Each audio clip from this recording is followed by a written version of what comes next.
What up? It's your boy Celphi.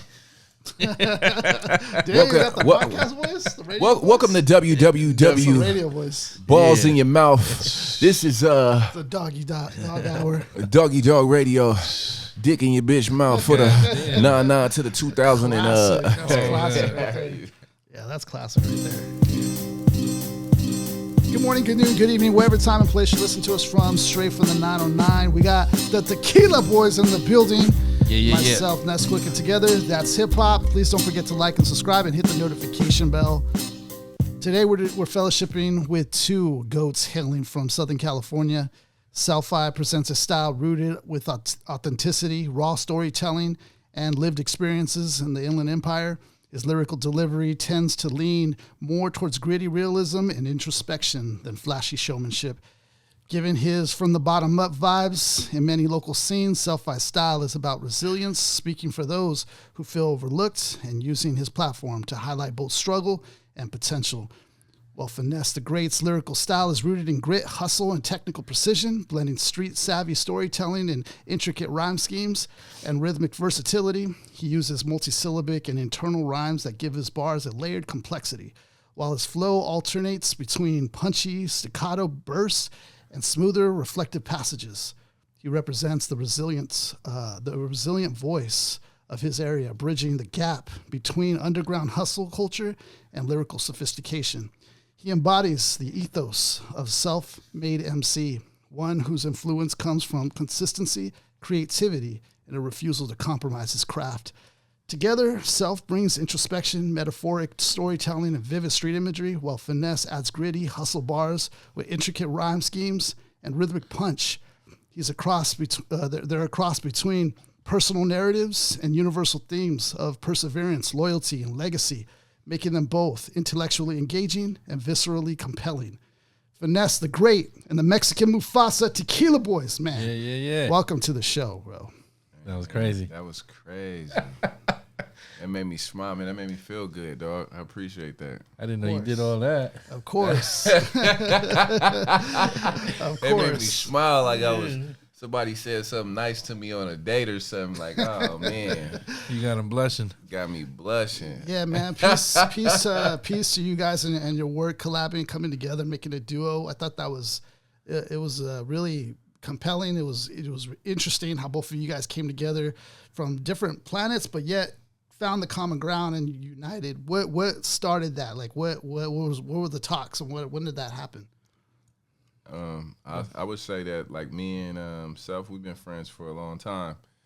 Like, I think we just our approach has always just been we've been ourselves, no matter who we were around, no matter what type of environment. Like, you know, I could be, no matter what type of rappers, what type of, like, you know, where we at, we always were ourselves. And when we came together to create art, we always were ourselves as well. Like, you know, we live in the same area. We're from the same area, but, you know, trajectory, lifestyles is all different. So we give our point of view. So, like, you know, he might rap, he lives a different life, and you'll hear his thing. I know, I see it. I know how I understand everything he's telling me because I've been his friend. He's shown it to me, or I've seen him involved in that. So I could see his perspective, and somebody might see me and be like, oh, that's so weird. But, like, nah, I know that. And then same way with me, he can see me and see how I get down and I maneuver, and he'd be like, yo, I know that as well. Even though it doesn't sound the same when we share, it's just it's the style of fighter, you know, southpaw, orthodox, you know. You guys collabed on tracks before this album? Yeah. We're like well overdue. We, like, you know, we did a project when Casamigos wasn't whack called Casamigos in 2018, and because we was drinking that a lot. And we did that, and it was dope. And then, you know, we've been talking about doing another one. And, you know, I said we can't call it Casamigos because they sold the company, and that shit trash now. So, you know, we had to upgrade it, you know.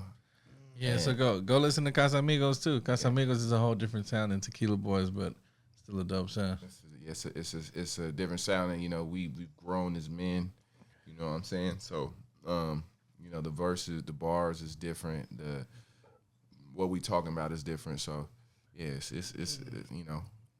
I think to answer your question, you're asking like, how did we link up first, right? Mm-hmm. I could pinpoint that back to like, I think it was a show that the homie Rick had at the Fontana Theater before it was the Red or whatever. He had like a release party or whatever at the Fontana Theater. And then back then I was handing out my Volume 2 mixtape. And then this must have been like 2010, 2009 or something like that. Something like that, yeah. Back in the day. So back then, like, a lot of people didn't really care about the quality of their shit. I don't know if they didn't care or it wasn't up to par with my expectation was. Because I was independent as well. And you know, if I'm spending an extra $100 to go, you know what I'm saying, to go get the cover and to go get the print and to go, you know what I'm saying, right? like to let alone the studio time to make it sound real good, artwork, all that was important to me, like everything, you know. So if you're not investing in yourself, then why would I fuck with you? You know, you're not fucking with yourself. So when I seen his shit, I gave him my shit. He gave me his shit. I'm like, damn, this is like mine. It's on the same level, quality wise. I hadn't even heard anything from him yet. I was just like, all right, it looks the same. And that alone to me stood out because there's like 100 artists in the building. Not one of them had product like that. I'm like, cool, I fuck with it. He got his product. He got his logo. You know what I'm saying? Yeah. If I fuck with shit like that. What made you like that, Finesse, already having it all perfect like that? Man, I'm a presentation person, so a lot of times I have a lot of art that I haven't shared with the world that I probably should share. And, you know, especially now. And one thing I always wanted to do was make sure that my packaging or how I presented it was right. Like, you know, rather have a cover.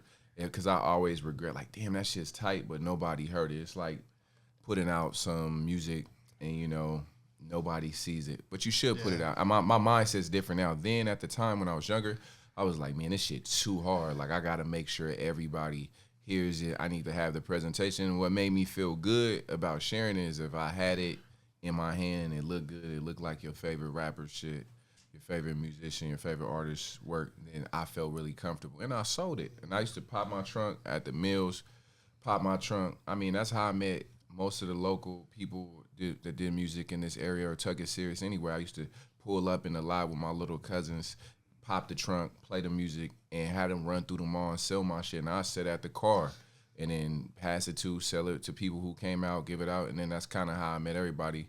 And then Rick, my friend from here, you know, I've known Rick forever since high school. So, like, you know, that's how we link. And our presentation and what we thought about how we should present ourselves to each other, we had the similar style in that.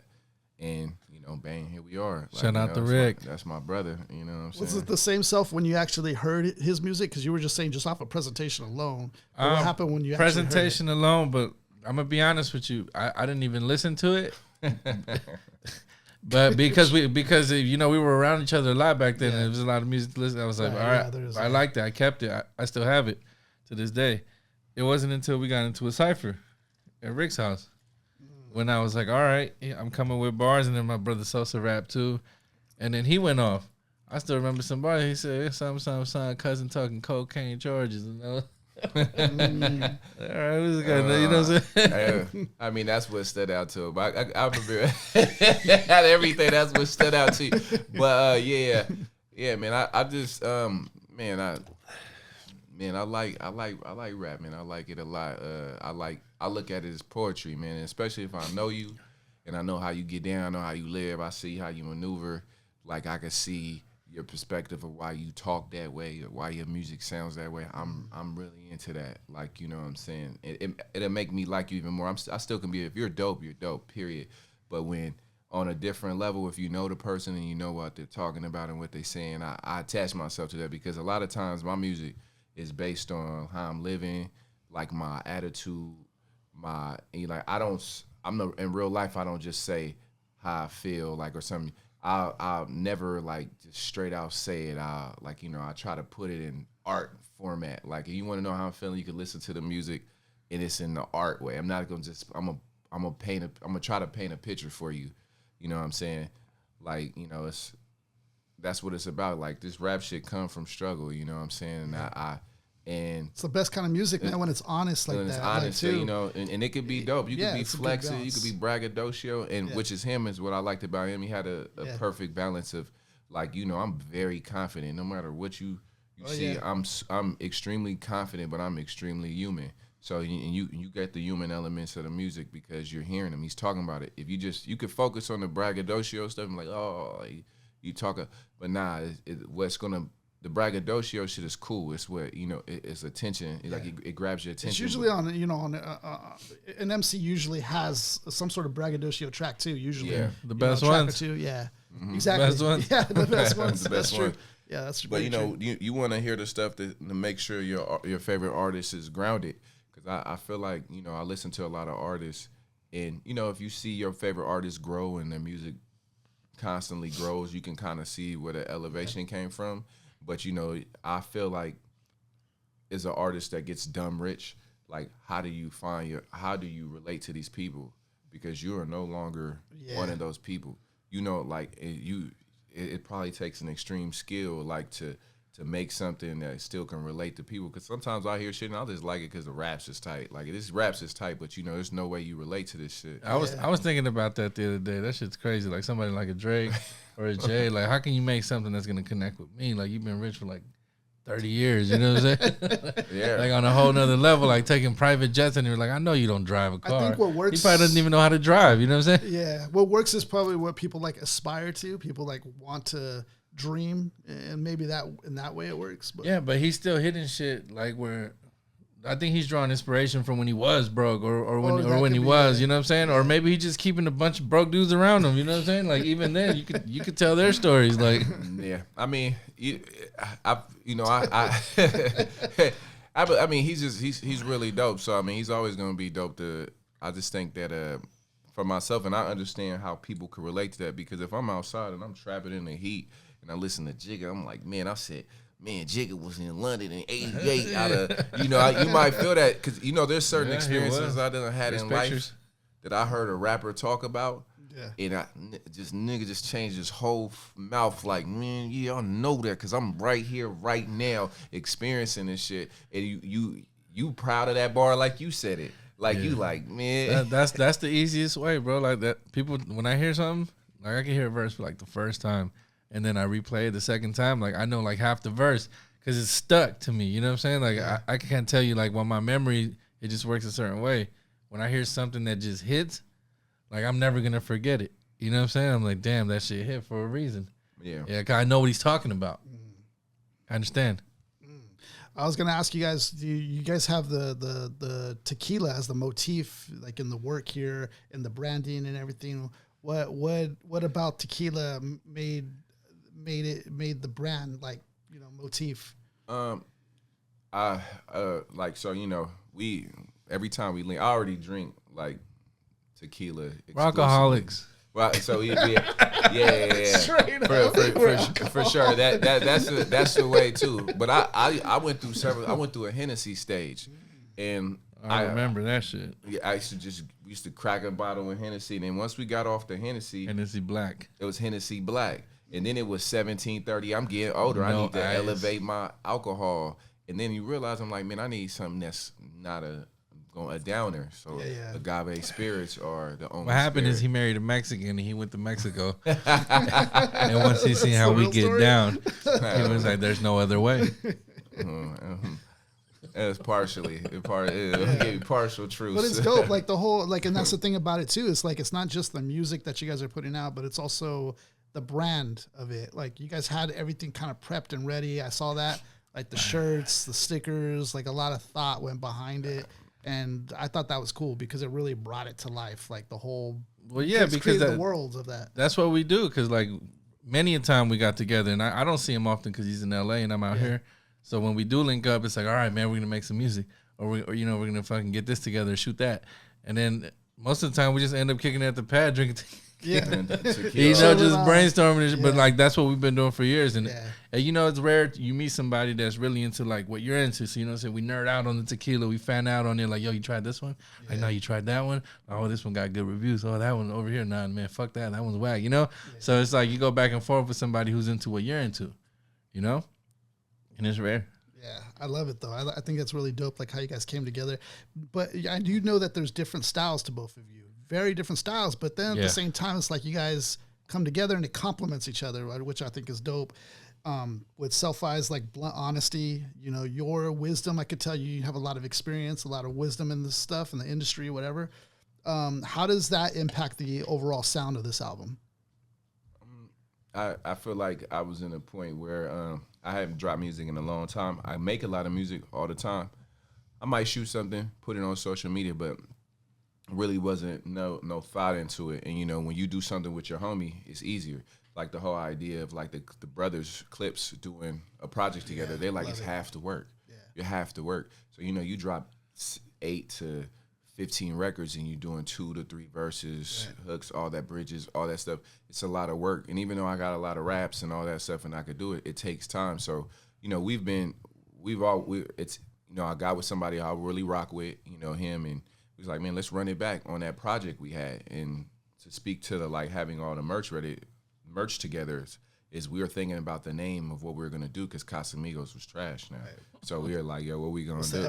What's the evolution of this? So, like, I kind of thought of it, was on a little Procreate on my little thing, you know, scribbling the Johnny Hancock and Tequila Boys. And I was like, oh, yeah, that's what we're rocking with. It's a dope.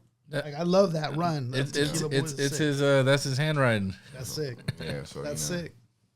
That's sick. What do you think, Celph? Like, how do you think your guys' styles both like come to, like, how does it shape the sound? Like, you know, coming from different sides, but yet coming together. I think it's dope. It makes it gives it more diversity.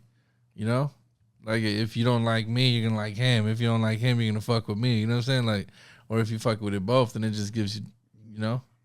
I mean, I think a lot of times people don't see when you see a black and brown rapper rappers rap together. Most of the times it comes from a certain perspective, like gang banging culture and stuff. We've been around all that, but like that's not how we rock, or, you know, how we portray ourselves. You know what I'm saying? Lifestyles are different, even though we came up around all of that. And I think that our perspectives are different. Like, you know, we right there, right next to this person that you we seen what we front court and all the bullshit, but this is how we live life, and this is how we kick it in our different perspectives. And I think that's what's different than most. And then also, you know, it's black and brown, you know what I'm saying? It don't get better than that. So yeah, I love that. Yeah, like you know, some artists, like let's say Guru, for example, like you don't see him as like a gangster type, but you know he's seen a thing or two. Like, yeah, I mean, you hear all these stories about people who grew up together and you went to the same high school. Yeah, like if you figure out, like, I forgot what rapper it was, but it was like a New York rapper and one dude's a gangster rapper, and you're like, yo, and you went to school with Busta Rhymes, like what? Like, you know, your trajectories and what y'all rap about totally different. Yeah, you go home. I think Jay and Busta and Biggie went to the same high school. We used to rap in the lunchroom or whatever. That's crazy. So, you know, the thing about, especially, I'm pretty sure New York's like that because it's a billion people in a small space, but California's like that. You know, if you're in LA, most of the people, they come from LA, they come to the inland. You know, in LA, it's like that now. I live in a neighborhood where that shit is like super gentrified now. It should be straight nothing but Spanish people in the neighborhood at first, and then it just switched over. And then, you know, that's why I think Jay-Z had a line where he said, you from the old Brooklyn or the new Brooklyn? Oh, so, like, you know what I'm saying? If you're from the new Brooklyn, you know, it's like this. So, like, you know, we rep home, we rep here, we rep where we from, but it's where we at. And, like, you know, we come with our experiences, we come with what we're currently going through. And I think that you know, you can rap forever as long as you're experiencing and you giving people it, you know, and it's dope. It's how you package it, you know what I'm saying? You guys ever like clash on any tracks or different ideas? He likes slower stuff than me. He likes whack beats. Nah, he likes slower. I can rap to any, and it's more so because I was doing like some ghostwriting shit. Yeah. So like I just started listening to a bunch of beats, and then like I'll let people hear some like reference records, and they be like, don't you rap that way? I'm like, bro, this ain't for me. Man, you know what's crazy? When we did Casamigos the first time, he had came with like a whole different pack of beats. Because he was dealing with a lot of like he said, ghostwriting and like industry stuff. Yeah. So he was coming with like producers that had like #1 plaques and shit, you know, and big beats. And I was like, damn, like I don't have access to that. I'm like, hell yeah, I'll do a project with you. Like, cause that way I can step out of my comfort zone and do something that I don't normally do. Yeah. Which I love. So when he said, let's do the second one, I'm like, hell yeah, here come more big beats. You know what I'm saying? Then he started coming with some underground ass shit. I'm like, what the hell? I'm like, you want to rap on this? I'm like, what happened to the other one? You know what I'm saying? I still had the other ones. I just was like more so now, like those same producers, some of my homies. So I just was like, man, let's do it. I've seen where everything's shifting to. He wanted to ride the wave. He wanted to ride the Griselda. Nah, he's so funny for that. Nah, because he's always been nice, but I've always heard him too, like lean towards more of like, you know, those faster paced beats, those other beats. But when I hear him on some boom bap shit, I'm like, damn, you get off. You know what I'm saying? Pause. You know, fucking. I'm like, yeah, you want to do this? Like, this is where I live. I live in this zone. You know what I'm saying? Like, I don't even have access to the other shit.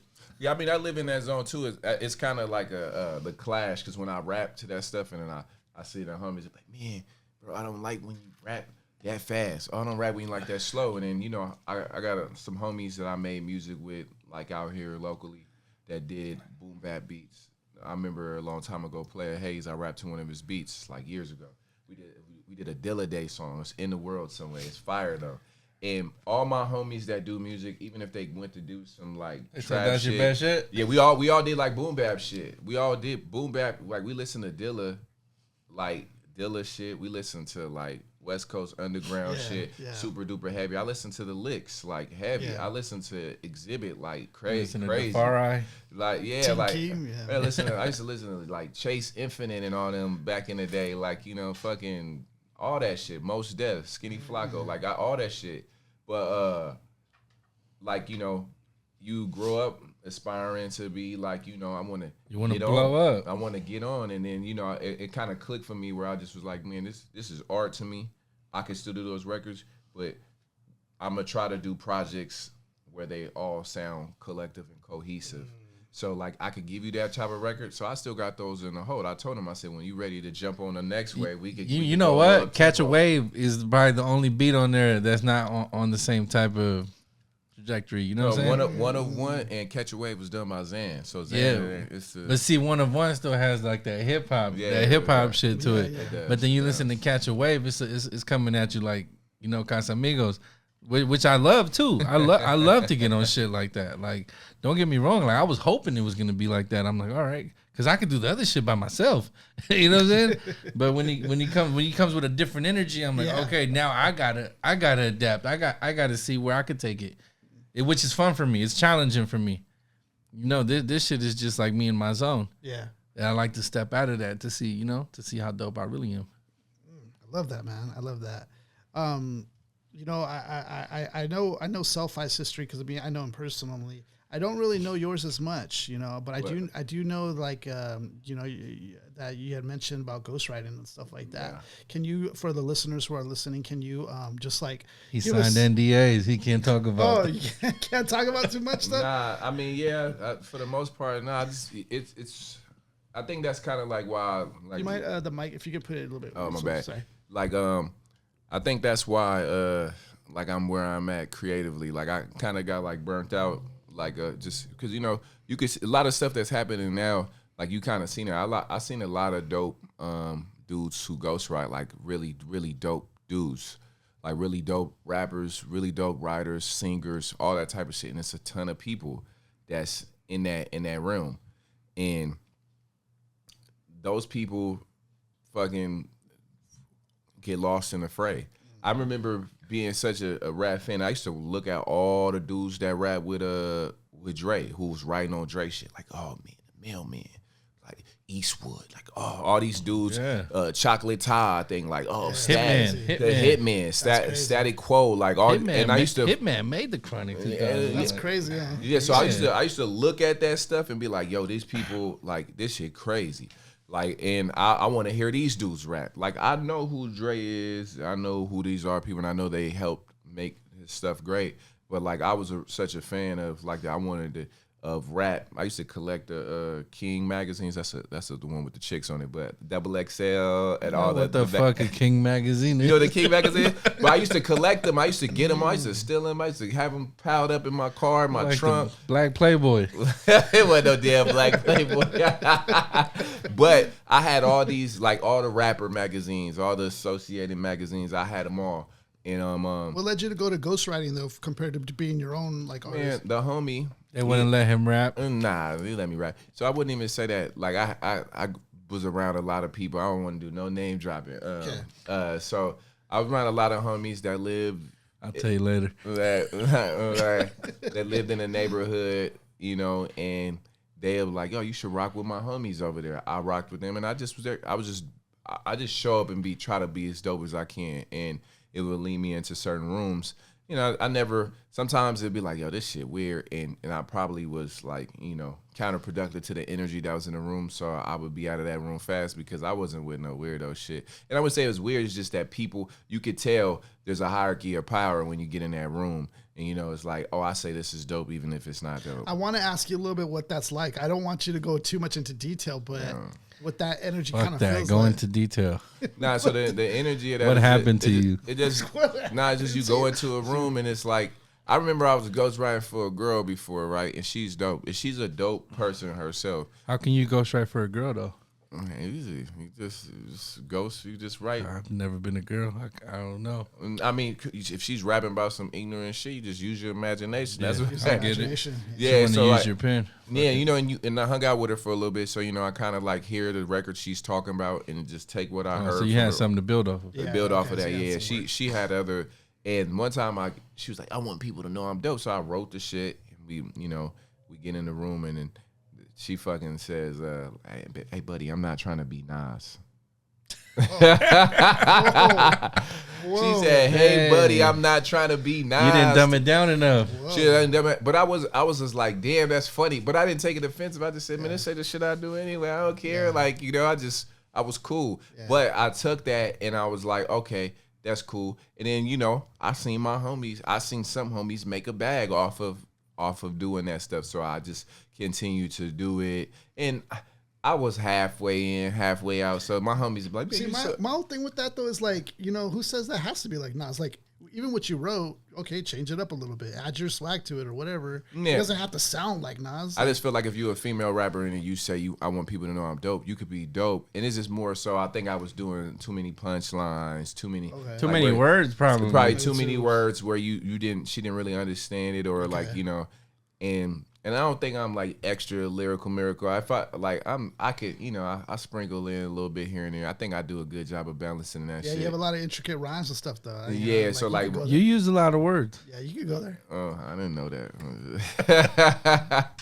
But I would say this, yeah, so it was just that, and you know, still now, like, you know, I'm trying to diversify my, like, you know, musical game. Is like, you know, syncing and stuff. So I've done stuff like with my homies. We've done records for syncing and stuff like that. And, you know, we've been working on that.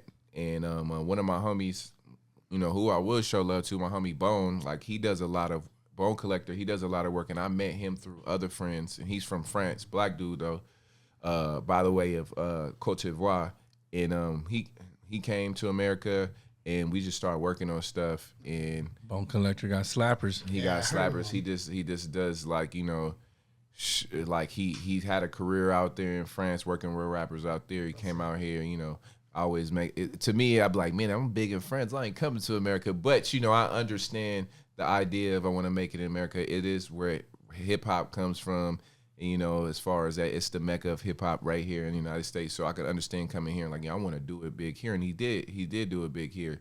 And he's continuing to do it big here. So, you know, I work with him on music. I got like stuff with him that, you know, we're working on and just trying to switch my mindset, that the shit that kind of made me feel like whack about music, I'm off of that. So if I continue working with my homie, you know, Celphi, you know what I'm saying?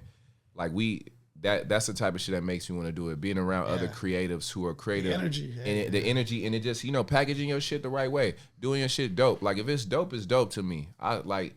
It's crazy. I heard that verse from Prodigy, and I said, "Man, Prodigy shit hit harder now." Bring around the rollie, pocket full of dead men. That new Mobb Deep. The new Mobb Deep. I heard the little snippet. I was like, "Yo, Prodigy, this shit sound hard."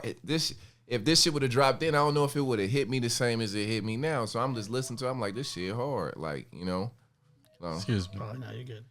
Yeah, so like I was listening to I seen a snippet and a homie sent me the snippet and I was like, yeah, this shit slap. This is what it's about right here. I love that, man. Yeah. So I think it's called Infinite. Like the newest one? The newest one. Come out it's like Mobb Deep Against the World or some shit like that. Nah, I think that's the song, but I think the album's called Infinite. Something like that.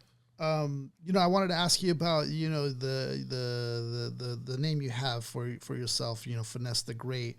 How'd you come up with that? And I love the fact that you have the great in there. Like, it's really, like, I love that. I don't know, like what. So it's like multi.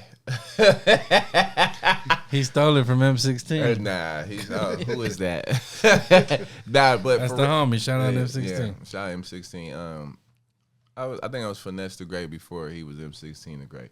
So somebody else had that name before. I won't say somebody had a name, but you know, I used to just rap, and I wasn't a big. I mean, still probably to this day, like, you know, off the top raps versus my written raps is like a complete 360 of what. Oh, really? That's dope. Yeah, like I know most people we think they're freestyling. Are you good? So there's gonna be a little bit of a. Let's make some space. Oh, it's gonna be tight. You got it. Nice. Professional. Yeah. It's right here in the middle. You're good. So, I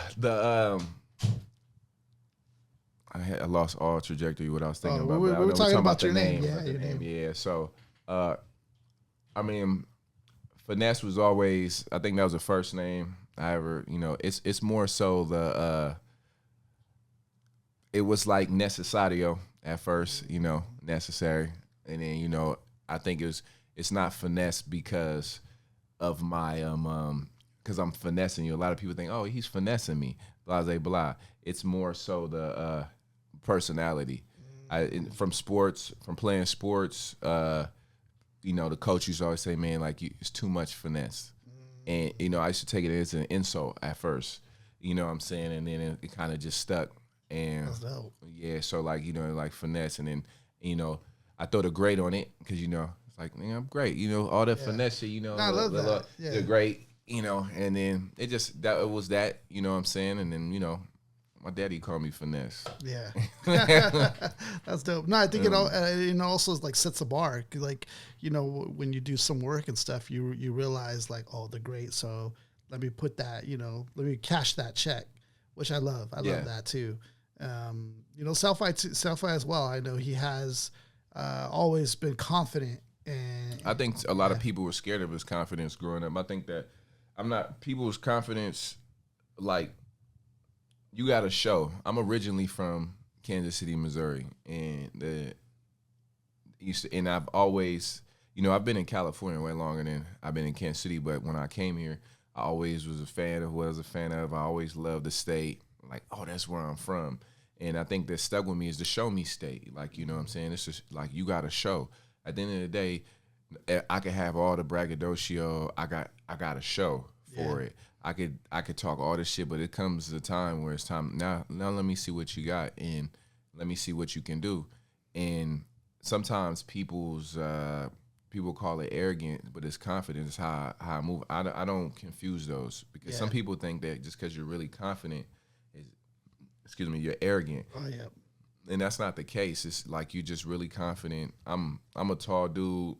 I'm gonna be the tallest person there most of the time. So, like, you know, sometimes people see, like, oh, this motherfucker here arrogant. Nah, I'm just confident, bro. Like, you could be great, and I'm in my own world. Like, you know what I'm saying? I'm here for the purpose I'm here for, and that his presence never really rubbed me any type of way. Yeah. And, you know, I've told him before, like, yo, I think people can't really deal with your personality, not really don't know that you're really confident in what you got going on. And he's a little bit, he's competitive. I used to be the real competitive rapper. I think that's something that's changed about me too, as far as creatively. And I'm glad that he did that in his raps. Because I remember when we were younger, I don't rap about rap. I don't like rapping about rappers. Like, there's nothing like, go battle rap. I don't do no rap. I don't want to rap about it. I might throw a jab, like, about rappers, because it's a competitive sport. But you could be competitive without, if you want to be competitive, like, I'm going to talk about you right here and right now, then, that's where you battle people. Like, you go talk about, so I don't like talking about rappers. I like talking about personal experiences. I like talking about, like how we going to get from point A to point B with this music shit. How we, like, I talk about, what I ate today and try to give it to you in the most artistic way possible. Like, but talking about other rappers, like, it's something that gets boring after a while. You know what I'm saying? Especially if you're consuming a lot of rap. Like, you know what I'm saying? Yeah. I listen to a lot of rap. Or, somebody who's not a rapper, then it's going to be like, okay, well, what am I listening for? And what are you listening for? You know what I'm saying? I think that's a little, and I'm working on those things myself, is just having more diversity in my portfolio, you know what I'm saying, as far as topics you rapping about, because we all just because you rapping, you experience love, you experience all these different type of experiences that you should share with people, you know what I'm saying, and we're gonna try to package it up fly and interesting for the person to listen to, and that's the trick, that's the what makes somebody really dope and somebody not so. Yeah, I really love, one of the things, this is the first time I met you, was at the music video shooting for Payback.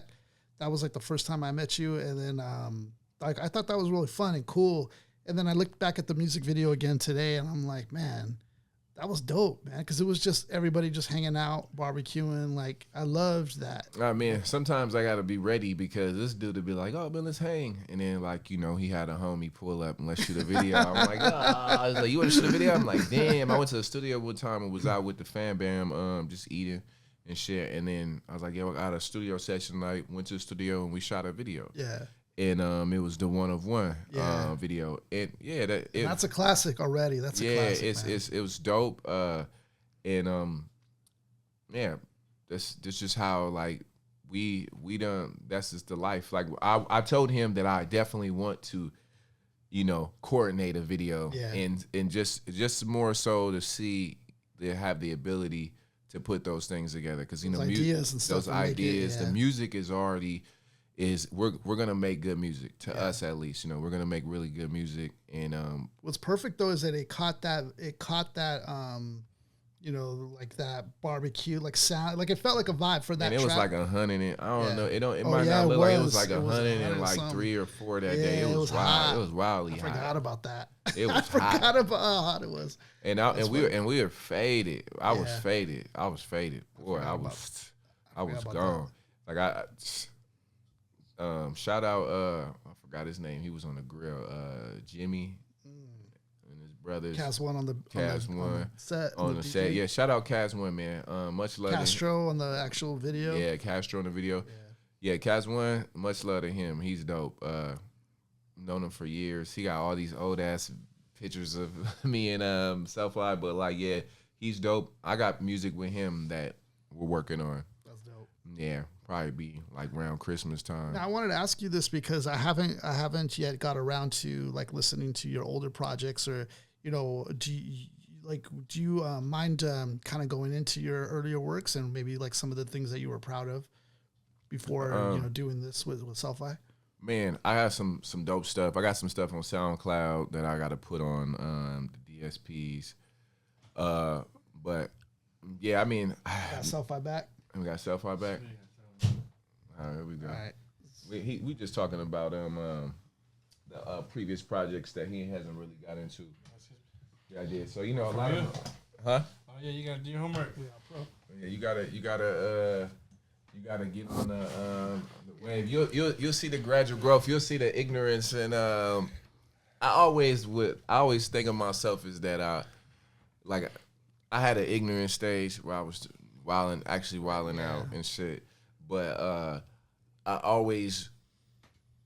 I came from a family of like people that was really like knuckleheads and stuff, and I got to see my family's really big, super big. So everything that could be done in the sun, they've all done something, and I know better.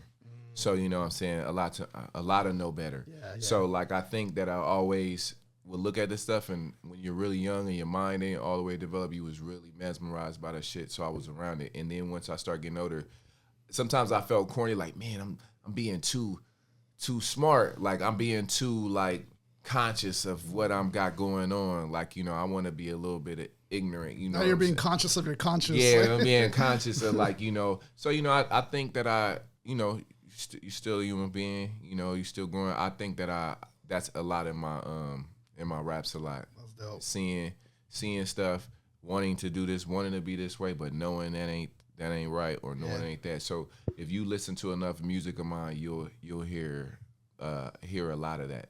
A back and forth, like, like, oh, I'm over here, and then I'm over here, Like, we're human. We contradict ourselves all the time. I don't contradict myself like that, but we definitely contradict ourselves. We're human. Yeah. Part of being human. Hey, Celph, I wanted to ask you, you have this line on your Instagram about being the great hope with the scapegoat. I wanted to ask you about that. That's a fabulous bar.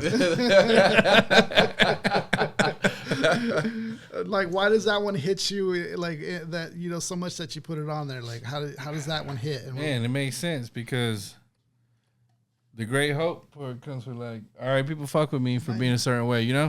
They fuck with me for being a certain way. Like, oh yeah, we like it when you get like that. We like it when you do that, or when you talk like that. But at the same time, on the other side of that coin, it's like, man, why you tripping?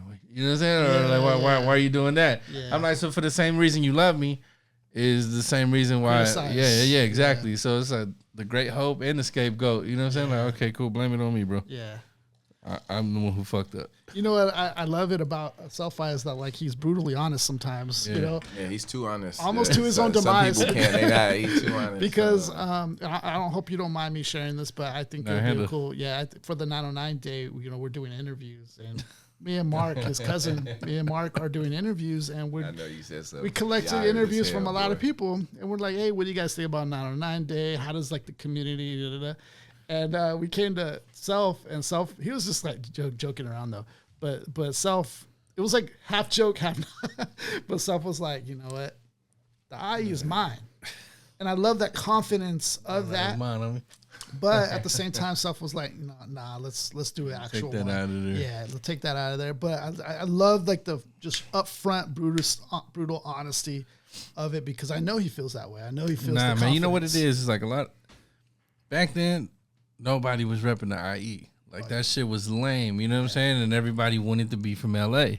Everybody had family or cousins or something in LA. You know what I'm saying? Like, if they came over here from LA at like 6 years old, you know what I'm saying? And then they lived their whole life out here. You never seen them nowhere but in Rialto School District. And then you seen them on social media like, oh, I'm from LA. Like, that's a part of you're fucking not. That's part. That's what the system tell you to do. Yeah, you're from Fontana. You're from Rialto. Like, don't be ashamed of that.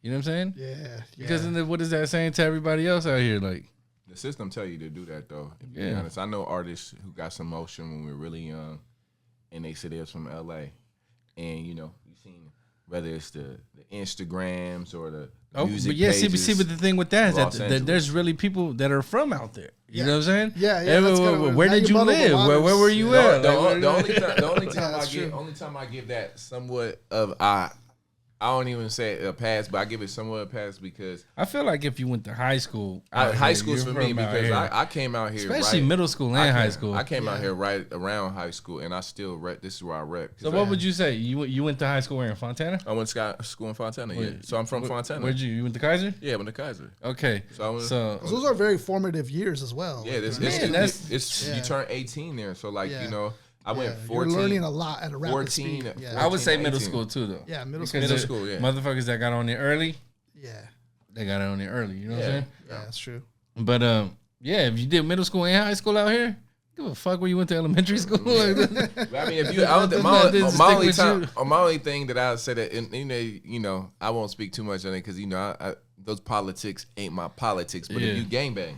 Yeah, and well, then you got to rap where you from. Where you from? But you'll see dudes. I remember I was like, damn, I really realized growing up, those dudes gangbanging early because I was like, damn, we in the 9th grade. Like, you from where? Like, man, you talk about earlier than that. You motherfuckers banging in elementary school. Elementary school because they born into it. You know what I'm saying? That's what they seen all day, every day. And I know I had friends that just went to the city every weekend. They was gone. So like they was back out there. And I mean, and now I'm pretty sure these kids who coming from the city really be trying to get back to LA, cuz you know, we get shitted on so much as far as being from here. I don't think it's as bad as it used to be. It's not like as bad back then it was really like from taboo. Where? Yeah. No. I low key think it's whack to diss the inland, because if you got any type of like mindset, cuz a lot of times people, especially if you black or brown and you in the inland, like let other people do like talk about it, because it's a like migration. Yeah, my family moved out of LA because it's a different type of unity out here too. My cousins was getting in trouble, and you know, they 3-strike law.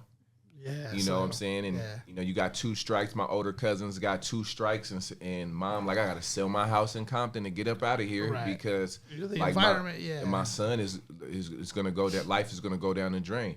Where do you want your kids to go to school? You know what I'm saying? San Jacinto. My dad worked downtown LA for years, and then you know what I'm saying, he was like, man, in my head I'm like, man, you could buy a house around here in LA.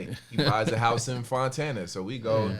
We my bad. My dad had a job. My bad.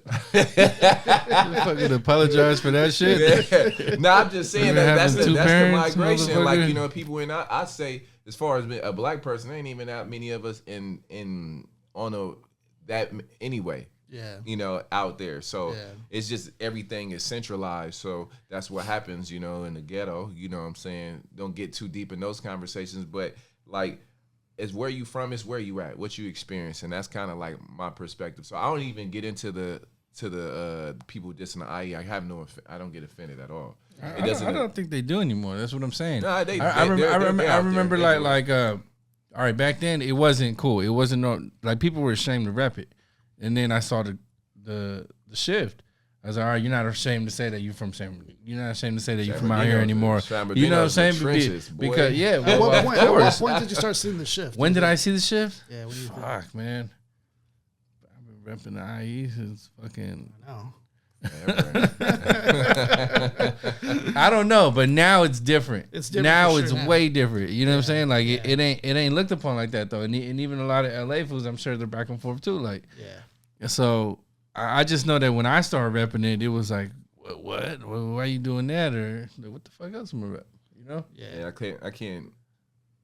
And then it's like, oh, if you're from over there, you're lame. Like, nah, bro. Like, if you're lame, you're gonna be lame wherever you're at. Doesn't matter what you represent. You know what I'm saying?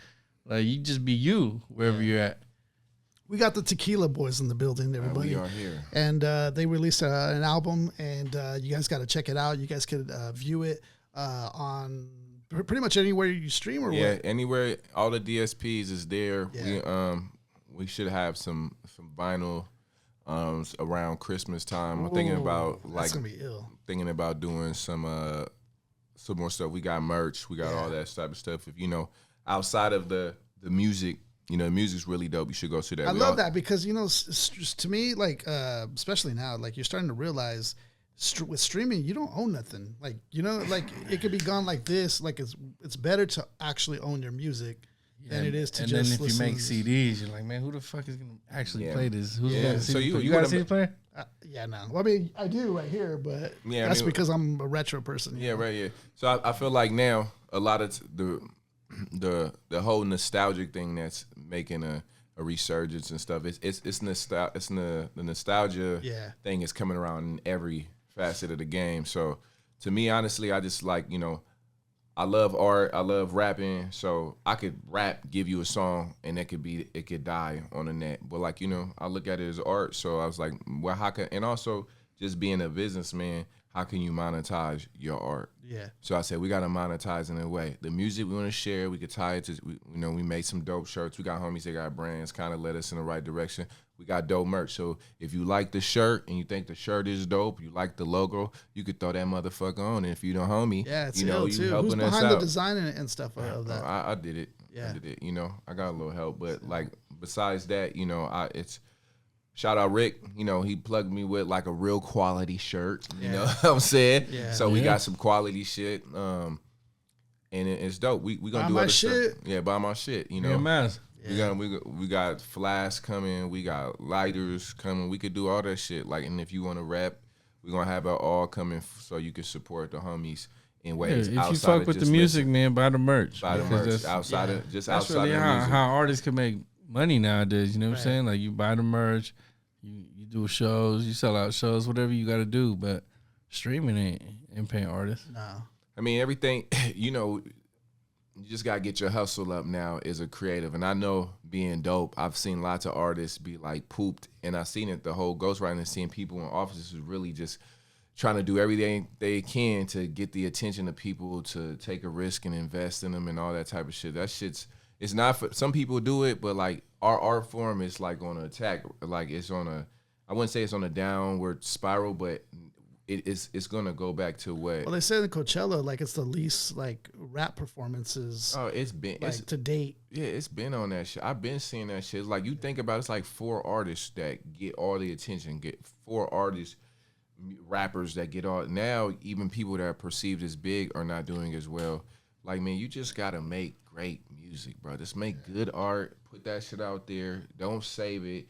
Just keep making art because you live stop every day. hoarding shit. That's something I had to learn. Yeah. Like put that shit out. Put it out. Put it out. I used to think like, man. Hey, let's take a shot. Yeah, let's do one. Tequila Boys in the building with That's Hip Hop. This one's been overdue. This one's been overdue for sure. I want to jump into the music now. Yes. I really enjoyed this project. It was really like just a dope listen, and I think it's a classic already. Like in my opinion, this one's going to go down timeless. I want to start with 101. I think that one was a really dope project, and that one kicks off everything and just knocks down the door right away. Betty. Yes, indeed. Man. Yeah, my Aunt Betty. Yeah, you included that in the hook there. Yeah, can you just talk a little bit about that? So my during the pandemic, I lost 2 of my aunts, Aunt Betty, and my Aunt Sue. To COVID too? I don't. I think one of my aunts had cancer. I don't even remember. Like my family's very old. My dad's the baby is 16. Let's see. He's Wow, like 16, 20 something total. My dad's the baby, so. As far as like losing aunts and uncles and cousins and stuff like that, like I've lost a lot of them. So like, but as far as them the most impactful ones, like cornerstone people in my family. So like, I could not talk to my Aunt Betty for 4 or 5 years. She gonna talk to me like she seen me yesterday. She gonna talk to me yesterday. She gonna tell me. So like, and she always had game for me. And I started getting older, and started moving around a little bit different. And I seen her a lot more. And and my Aunt Sue, and how did it feel to like pay tribute to her? It just came off naturally. I was thinking to actually that the 101 was the first track I ever, because we were thinking of like what we're gonna do. So it's like the Christmas time 2023, like when I got the beat, and I was just like, I thought to myself, the hook exactly what it was, and I thought about them, and I said, what we doing with it? This shit like art to me, and that's what I say in the hook. Like I'm a 101. You can't copy me because I'm not in it for what you don't. I think what we say. I said this shit don't pay my bills. I'm just good at nice it. with it. Yeah, I'm just saying that, and I say this. That's when we started. I remember. I think I just had my son. Yeah. Or he was very young, and I was living like. In some other spot, and I remember just staying up late at night, and I remember like, damn, like he really went in on his verse, so I wrote like maybe 8 bars, and I'm like, nah. When he did the R.I.P. on Betty shit, I started getting real deep with it. I started talking, like, there's an unwritten verse. Remember 101 I sent you? Yeah. There's an unwritten verse to that where it got too deep. I'm like, nah, man. Nobody he pulled it's it back. Depressing ass shit. And I wanted to make it. It was a pumped up record, so like it was like it kind of moving, and I'm still my chin up. I always say this. I tweet it all the time. I say chin up, chest out, because that's the only way I know.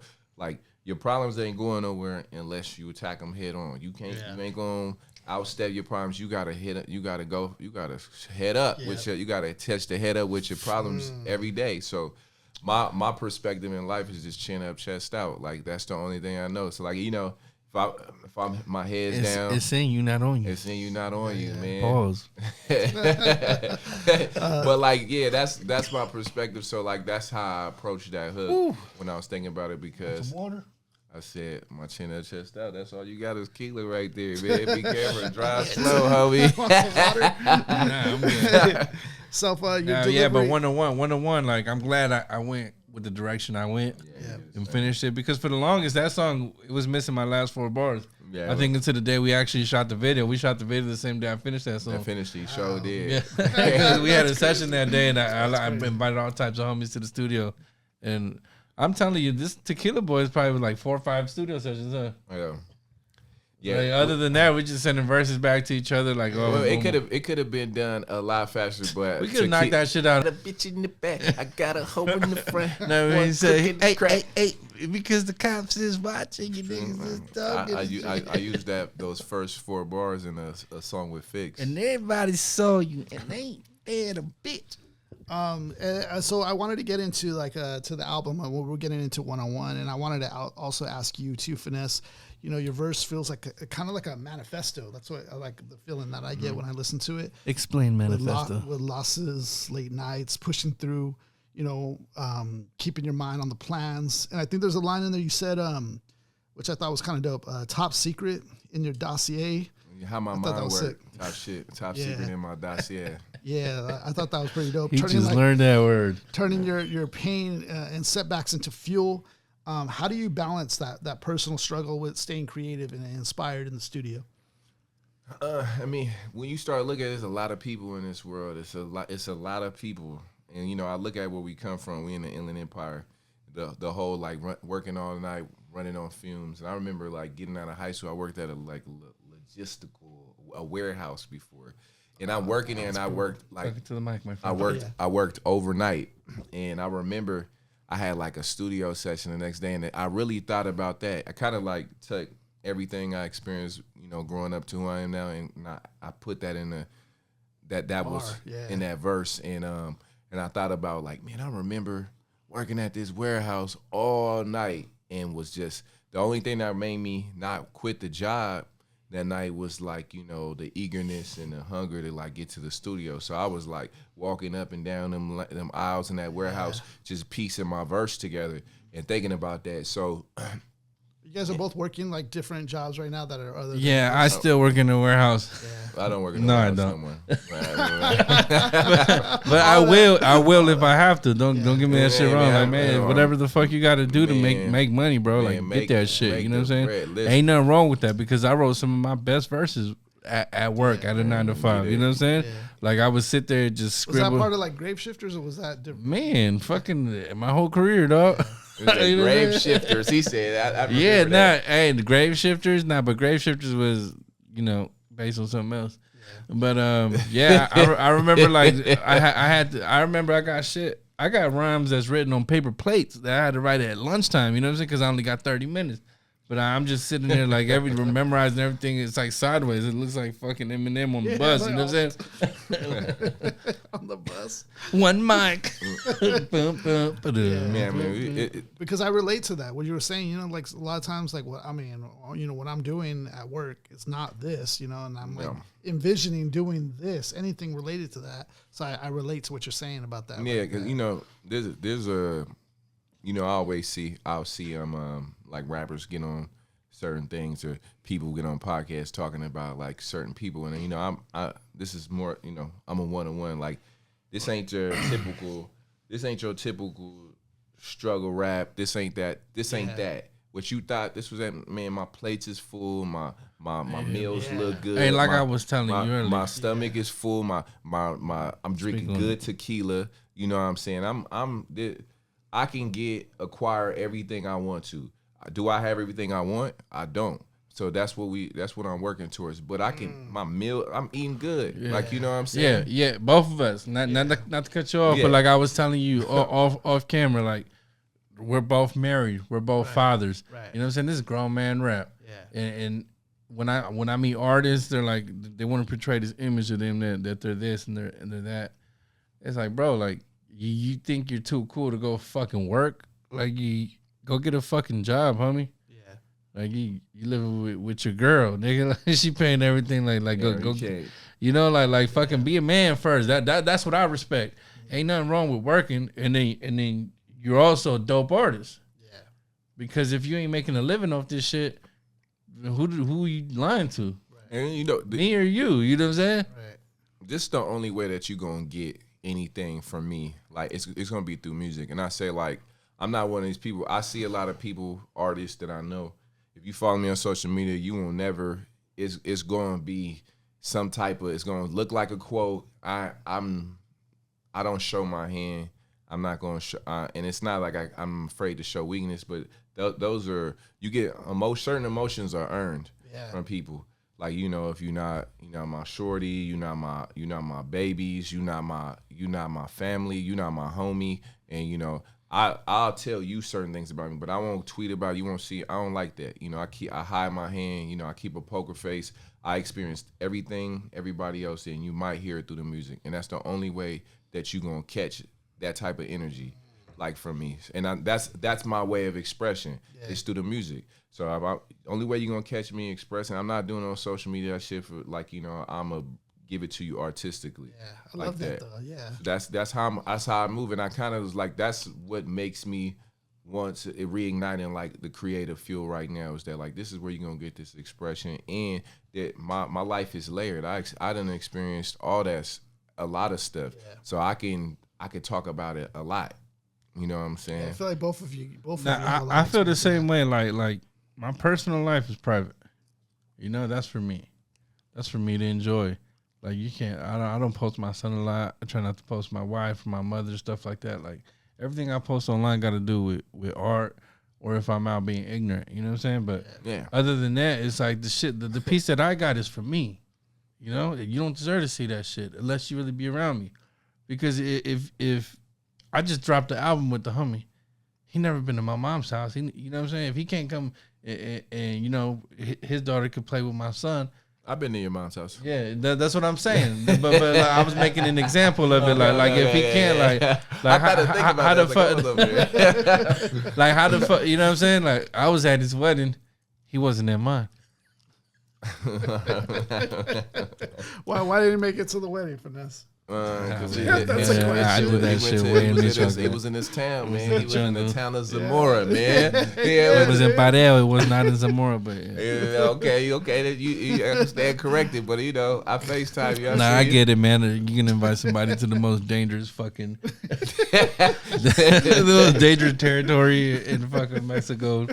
I mean, it was right. If you would have told me before, actually, you did invite me, and when you did invite everybody, bro, nobody fucking. No, he invited me when he was hopping on the motherfucking plane to go out there. So I'm gonna be here for 2 weeks. Man, I need the green lights. I was like, yeah, you pass the check. Like, come on.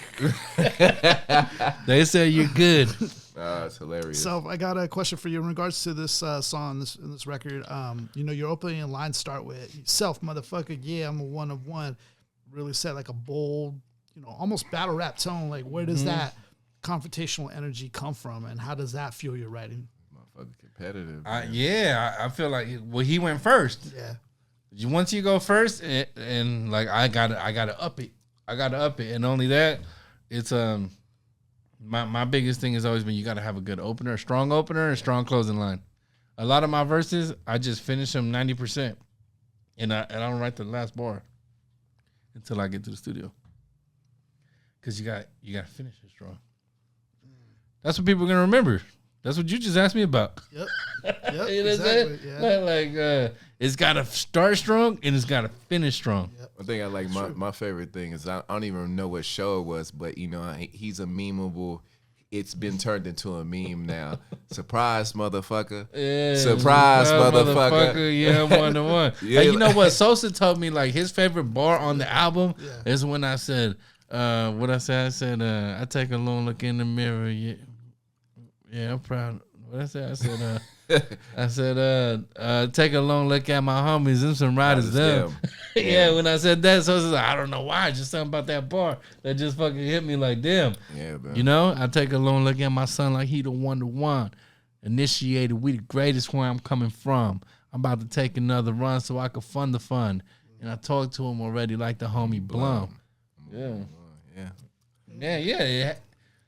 I guess it comes from a competitive standpoint, like he said. Yeah. And I'm just hungry, and just the beat does that to me. When I hear a beat that just sounds hip hop, I feel like there's only one way you can approach this shit. And especially like, you know what I'm saying? Like he gave it already what it needed, and I needed to like lift the energy a little bit. Yeah. When you say stuff like ain't no squares in my circle, my inner circle, you know, it's about like protecting your space. Like how do you balance being open to new people while also keeping your circle solid and loyal? That's my biggest problem. I'm way emotional, you know what I'm saying? Like and I'm real sensitive.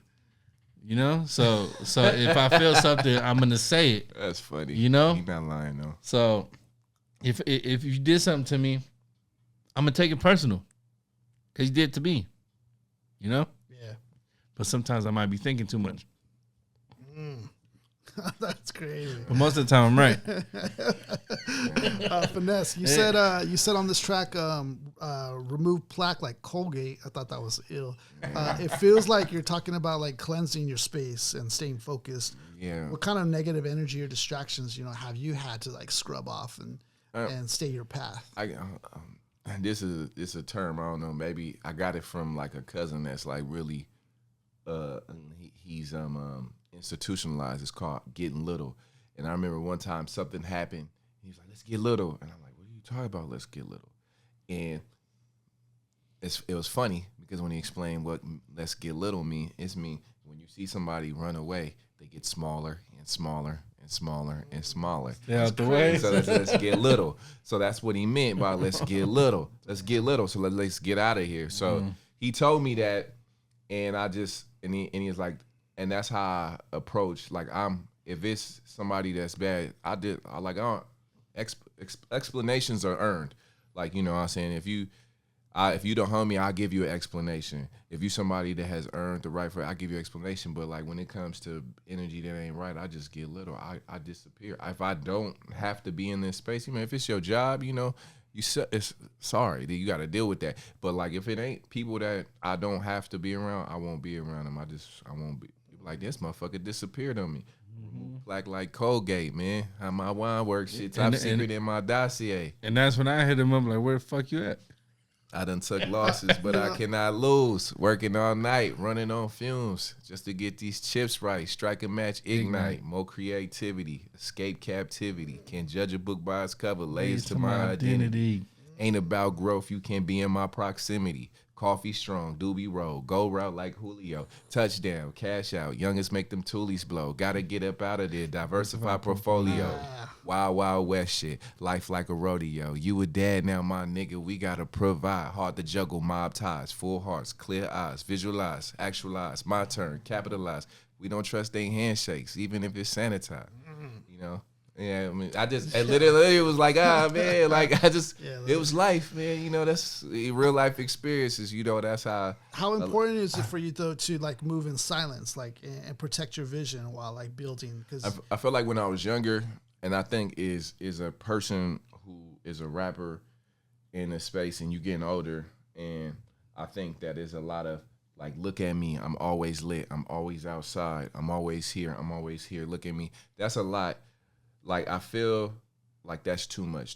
I don't believe in accessibility like that, and it loses all mystique. That's the problem with social media to me, is that social media has made, and the type of rapper it has built, we like to see everything our favorite rapper does. Like, man, that motherfucker giving you a whole bunch of non-real shit. Yeah. Like, for real. Yeah. So he's not living like that, or it's manufactured. Just that if you meet him, you might not even like his music. You might not even like his music no more if you meet him. So my thing is, I just feel like, but true though. Man, accessibility is, I don't believe, I try to look at social media as like, oh, that's a journal. It's a place to share with you, to give you, and it's really for me. But if I can share something with somebody that means something to somebody else, then I feel cool. I did something. You know, I added to that. I added to the matrix to get us up out this motherfucker. You know what I'm saying? So like, that's kind of how I look at it. I don't really believe in people having full access to you. Those is earned. You know, you get level 1. That's cool. Oh, I didn't know you had this. Level 2. Yeah. Like, damn, you be level 3. Like, you know what I'm saying? And then you just getting access, and people find out more and more about you like that. Like, you know, especially if you're inquiring about me and what I got going on, that stuff is personally, that stuff is earned. But as far as like the music, that's it. Just you get this art, and I'm out of here. You know what I'm saying? I love that. And I'm back. You get this art, and then I'm out of here. It's about protecting your peace, Yep. protecting your comfort zone. You know, that's it. Like you buy a painting, you don't get to kick it with the artist after that. You know what I'm saying? You buy the fucking paint. Buy the fucking paint and put that motherfucker on the wall. Let that motherfucker look good. Whatever, you know what I'm saying? Hey, however you interpreted that's on you. I had people come up to me with bars like, "Yo, when you said this and you meant this, that shit was crazy. Nobody caught that, but I did." And in my head, I'm like, "Damn, I didn't even write it like that." But that's your interpretation of it. I'm like, more power to you. Yeah. You know what I'm saying? Yeah, that's dope because it can go 100 different ways. That your writing is it's interpretable. Right. Yeah. you can take it how you want. That's true. When you talk about like looking in the mirror and and being and you look what you've become, right. What's that biggest moment for your growth as an artist or a man that made you proud to say that? Man, it has to be becoming a father. Becoming a father for sure. You know? You move a little different. Yeah, Your son's in the music video. That's for sure. But like I look at my son, I'm like, damn, like this is smart. You know what I'm saying? Like he's a menace. Like at 2, I'm like, damn, like it's crazy.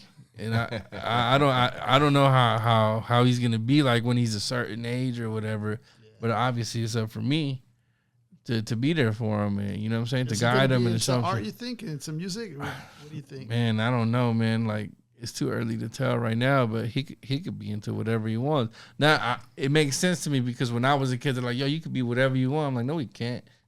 You know what I'm saying? Like you really. I was like, "You lying to me?" You know what I'm saying? But then I look at my son like, yeah, you can be whatever you can. You know what I'm saying? Like really, it's a different perspective now. Like I believe it. I didn't believe it in me. You know what I'm saying? I didn't believe it in me back. Like, well, okay, we'll be an astronaut. Like, feel fucking Mexican. I mean, fucking astronaut. You know what I'm saying? My growth, I was a little different. I thought I could do anything, and then you get like extremely. You realize there's a lot more layers to everything, and it takes hard work. It takes years. It takes and you know, as a creative and getting older and having kids, you can look at them and say, look, I can help if my kids want to do this. You know what avenues you have to take to get them there. Yeah, I know. You know, my parents came from Mexico, straight immigrants. You know what I'm saying? So the only thing that they knew was you got to work hard or you ain't never gonna have shit. Yeah. Which is like the difference, like rich dad, poor dad. Like, nah, you ain't got to work hard. Yeah. Like you could just, use your brain, don't use your body.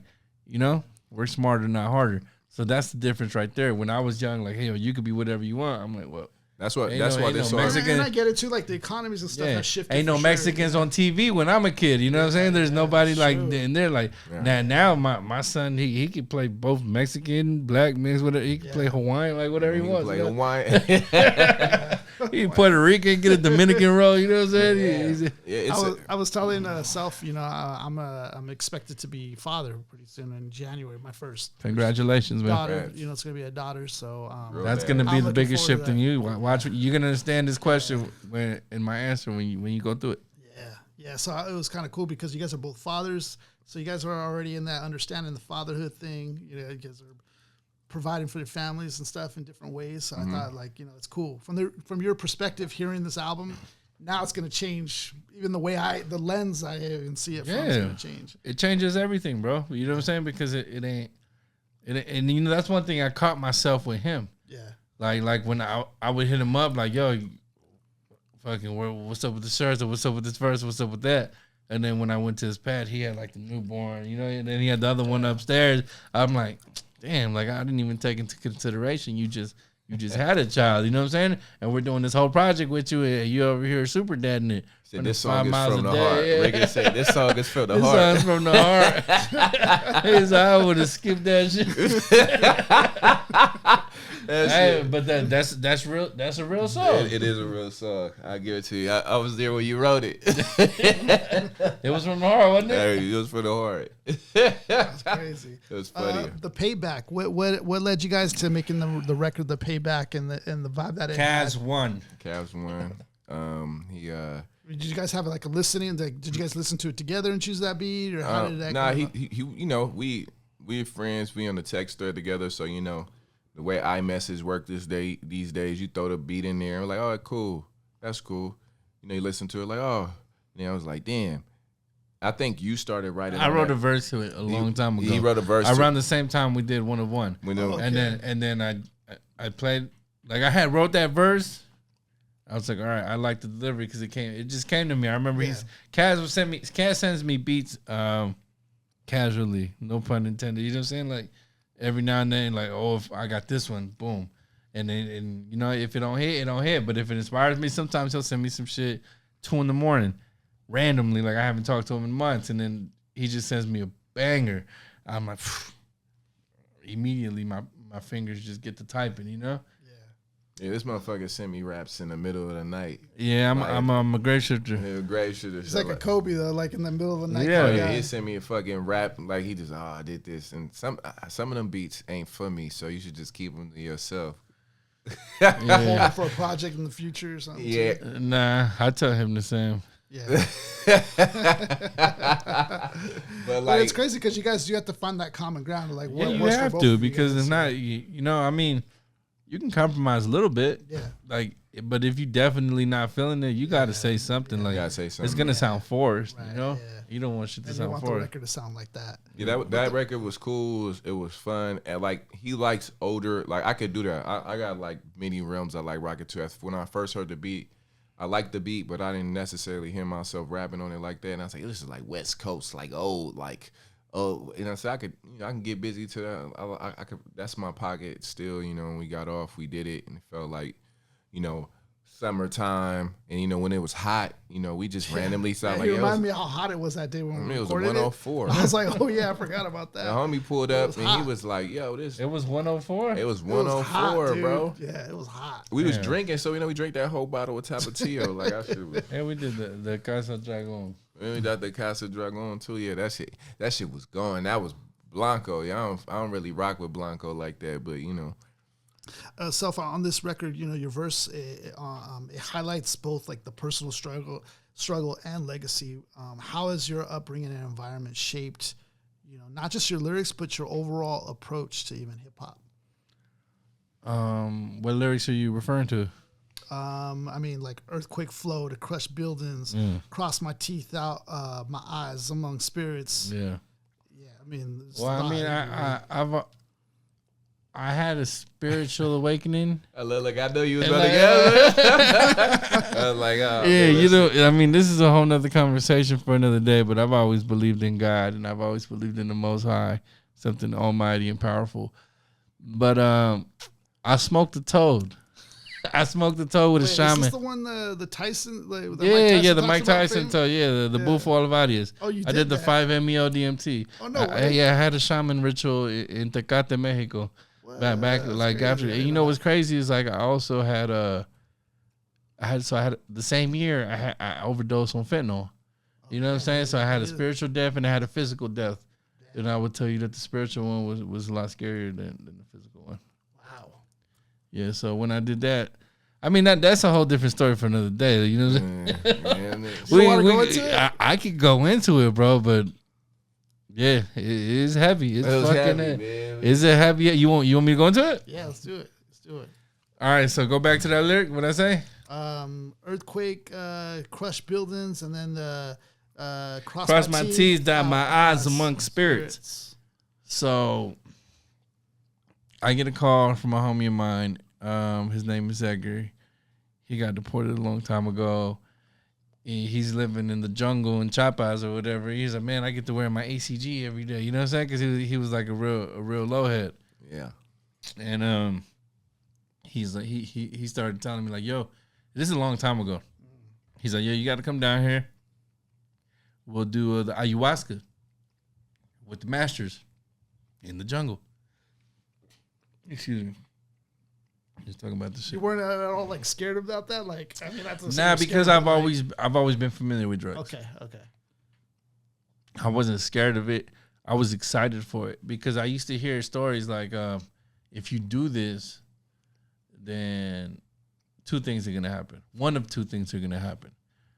You're gonna find your purpose in life, or you're just gonna fucking stay up. You know what I'm saying? Like, well, that's 50-50. You know what I'm saying? It's like, I'm willing to take that chance. I know I'm mentally strong. Like I've seen people stay up off weaker shit.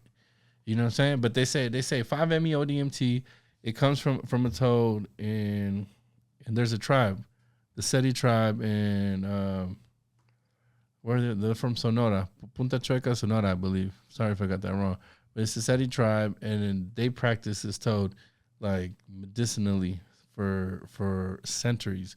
So the toad it hibernates under the dirt for like 8 months, and it comes up for like 3 months, a year. What they do is that this toad secretes some type of serum. They get they squirt it out of the toad's pores, and they put it on glass, and then it dries up. Looks like dope. Looks like ice if you ever dealt with that. And then this thing is 5-MeO-DMT. It's the God molecule. Yeah. Now they call DMT the spirit molecule, right? This is the God molecule. This is 100 times stronger than mushrooms. This is where you're gonna go. You're gonna go, and you better be. You got any skeletons in your closet? Good luck, because you know they're gonna come out. You're gonna have to confront them to get out of where you're at. You know what I'm saying? So good luck. Mask off, they call it. You know what I'm saying? So we have this chemical in our brain. All of us have it. 5-MeO-DMT, but you only get 2 full blasts of it in your life. And guess when that is? Death and birth. When you're born and when you die. So that's why they say your life flashed before your eyes in like 5 seconds. You know what I'm saying? If you're falling off a building like your whole life, like that's not possible. It fucking is. I've seen it. You know what I'm saying? Like when you blast off, boom. But yeah, that shit was crazy. That shit was at the same time the most beautiful, most terrifying experience I ever had. I wouldn't recommend it if you're not ready for it. But if you feel like it's calling you, then I'll point you in the right direction. Yeah, you know what I'm saying? But it was a shot. It was like, but you have to be with the shaman, bro, because they're the guides. They're the ones guiding you. They're chanting these ancient, you know what I'm saying? Like all that shit, the vibrations is vibing you. So does it help you like come back because of their chanting and guiding you? Yeah, because if not, that's where you get lost. You get lost in the sauce because you're definitely in a different dimension, bro. You're you know what I'm saying? Like how they say a bunch of shit is going on right now. Just our eyes and our ears can't capture it. You know what I'm saying? But there's all kinds of shit going on right now. Like what we capture, like 30% maybe. Right. Oh, mask off. Everything comes off. You immediately fucking zoom out into the unknown, and the unknown is crazy. I mean, it's weird going to a city you've never been to, let alone fucking a different realm. So, but this is very intentional as far as what you're seeing. Yeah, I wanted to go. I had one question. One question with me is like, man, I want to talk to God. I want to see God. Like, is God real? Like, you know what I'm saying? Like, whoa, like I'm not into the religion thing. Like, I just, man, sat my ass down. Sit down, little boy. You hit me. I remember you hitting me. And I just was like, what the you know, like about? Hey man, you looking for an answer? And then you know what's crazy is like I came back and people were like, yo, I heard that shit's supposed to heal you. Like you still drinking, you still fucking around. Like what's up? I'm like, yeah, man. I went in there with different questions. You know what I'm saying? If you go in there, that shit will heal you if that's what you want. I had one question, it got clearly answered in high definition. Very I like shit I can't explain. It's like hearing color. Yeah. Or like seeing like your senses all become one. And I know he's not lying. I know he ain't lying. He explains a lot of stuff, but he explained this one super thoroughly. So I was like, yo, this motherfucker really that shit goes somewhere. It takes, man, you heard Mike Tyson tell you the same thing I'm telling you. Yep. Yeah. And Mike Tyson is an extremist. Right. A person that's been through all. Yeah. Physical, financial, he's a peak. He's a peak. He's an extremist. Right. From the bottom to fall to drug abuse to get to the top, the very top of whatever a human can achieve. All facets of a human being. The toad he respects. You respect the toad. Respect the toad. So yeah, I did that shit. I can't wait to talk to Mike. You know what I'm saying? Because he'll understand. And you know what? I think about my journey. there's nobody that I can share this with other than the guy that took me to it. Yeah. It's not like I come down, oh, you did the toe? Like, nah, we heard about it. Like, yeah.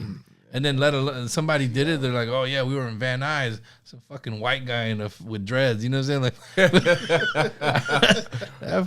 that ain't valid. I did it with the real tribe. You know what I'm saying? Like they sung me the real songs. Like, yeah. So man, when I speak of shit like that, back to the lyrics. I had no idea it was tied to like. Nah, it wasn't. Yeah. But whenever I say something like spiritual or tied to that. It comes from a very real I think place. that song you talk about the shamans is another song. Yeah, but I mean, he was getting into like whenever it comes to God, you know, spiritual shit. That's where he's talking about. Yeah, like it's very tied into a real place. I've been to those realms. Finesse, you talk about like resilience and perseverance. How do the personal challenges and even street experiences, how do they influence your way and your approach to the craft? I mean, I think. No disrespect to like when you the street stuff is stupid to me sometimes, you know what I'm saying? So I see in the perspective of like family, me, and then just how I approach it. I feel like I get like 3 views or something all the time. I got my cousin, one of my cousins, I ran around with him until, you know, we were grown, you know, and he's in jail right now. Free him, you know what I'm saying? But I could never get him to look at anything differently. But we were like the same person. It's just that like I was more thoughtful. He wasn't thoughtful. He was super turned, ready. Like, you know what I'm saying? He didn't give nobody no grace. Crash out. Me. Crash out. Crash out. Yeah, he was for sure a crash out. So it's really just that and you know what I'm saying? You lit a fight another day, and you know, like I said previously, a lot of my art and a lot of my thought process is like, you know, we gonna muscle through it. Like we gonna outlast. Yeah. Like, you know what I'm saying? We might don't got the muscle, we might not got, but it's like, you know, Nip said, rest in peace to him as well. Well, my cousin's in jail and out of here. Hey man, you will stay a lot freer. You will live a lot longer. Yeah, you know what I'm saying. Just don't crash out. Don't crash out. It's a marathon, man. You gotta keep going, man. You gotta pace yourself, like, you know. And it's not fear; it's intelligence. It's a little pain. You know what I'm saying. You gonna run. You gonna start hurting, but you just slow the pace a little bit and don't stop moving your feet.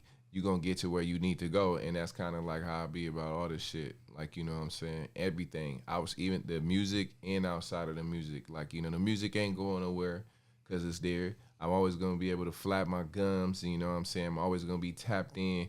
And then I'm always going to be working and grinding. The work don't never end. When I was younger, I used to say, I'm going to get older and I'm going to get to the point where I don't have to work no more. It's not many people that get to the point where they don't get to work. They don't have to work no more. There's always work to be done. Financial freedom. Yeah. Like, you know what I'm saying? And even when you get to the bread, if you start buying shit, like you start getting hella bread and you start buying there's more shit, work to be done at home. Yeah, it's more work. It's more work to be done. If you start acquiring a lot of shit, you got to keep all that shit you acquire up. That's why I'm saying it's people that say they go broke, athletes, they get out there, get a big bag, they buy a big bag house. That big bag don't keep coming in, and they got them big bag bills, and them big bags make you go broke again. Yeah, that makes me think about your record, I want my cash straight up. Yeah, you know, I want my cash straight up. I don't want to make layups. I want to like break backboards. Like, breaking backboards. I ain't trying to lay up. Yeah, that's double entendre. Yeah, a double entendre. Look at my man, the MC. Yeah. That's dope. I had a spiritual awakening. I want to skip ahead to butter and bread. I thought that was cool that you had your brother also feature on that. Yeah, Sosa. Shout out to Edgar Sosa, man. Yeah, I got a whole project with Edgar, man. I'm just waiting on him to pull the trigger on it. That's dope. A whole project in the tuck with Edgar. It mostly produced by him too, probably like 80%. But he hit me on that. That's funny. He's like, man, I didn't even get a verse on Tequila Boys. I just got a bridge.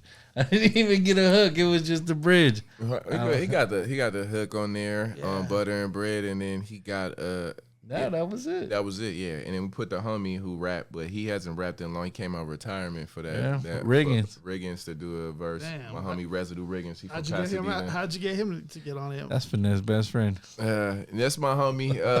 You know, we met in that card. Well, you know, I met him through a producer that I did a project with that was from Pasadena like him, and I was going through the studio at the time. He actually moved to the inland and started telling me all his damn inland stories when I don't live here no more. But he's like, man, motherfuckers in the inland, motherfuckers in the inland, like this shit, what the fuck? Like, you know, it's always like, it's like backwards. It's like a lot of shit backwards to him out here. So, you know, he started. Shout out to Riggins. He be talking shit. And he started, he you know, and then just time went by, and it's my homie, you know what I'm saying? Leo brother, you know what I'm saying? We, you know, a lot of a smart dude and a dope rapper, and he kind of just, you know, life, you know, come at you, and, you know, he stopped rapping, but, you know, he always tapped in. Like, he's always tapped in. So, you know, in real life experiences, it ain't gonna be nothing to pick that pen up again. He picked the pen up and he got busy. And I was like, you know, I got a lot of people that listen to the project said they liked his verse. So, you know, shout out to him. Yeah, shout outs. Yeah. Man, this project was like really fucking with the homies. You know what I'm saying? Like, because I hadn't dropped nothing since Die Happy with Kaz, and that was years ago. It's crazy because that feels like yesterday. Yeah, That's right. Weird. And then I'm like, you go through a phase where, like, man, if you're not dropping consistently, you kind of start to question yourself or doubt yourself as an artist. You know what I'm saying? That's when you start hoarding music. Before you know it, 1 year it turns to 5 and you ain't dropped shit. You know what I'm saying? But I remember, I think Brooke or Curtis King told me, he's like, yeah, man, like, dropping something is better than dropping nothing. You know what I'm saying? But with me, it's always like, man, I need my next shit to be better than my last shit. My next shit to be better than my last shit. And I don't think like that. But I know, but even though you don't, I do see the evolution, though. It's just but I don't think like that anymore because a lot of people are like, man, I missed this shit. I'm like, well, go listen to that. Like, I'm not on that anymore. You know what I'm saying? And later on, they're going to be like, oh, man, I missed that shit. You know? I've seen it happen, and I've seen it turn many times. So it's like dealing with the homies, like. But sometimes, too, even the laid-back flows that, like on Payback, like I was telling Finesse, I was like, I already know that's a classic, and it's not even you guys trying to go hard, but it's just the chill. And like, see, that's the thing too. Like back in the days, if I did a collaboration with somebody, I'm like, man, I'm trying to take his head off, pause, and I'm like, man, I'm fucking trying to fucking, you know what I'm saying? Just like give it too much. Like the song don't need that. If somebody already did that intelligence, that's somebody already so did that, then just make it more listenable to. Right.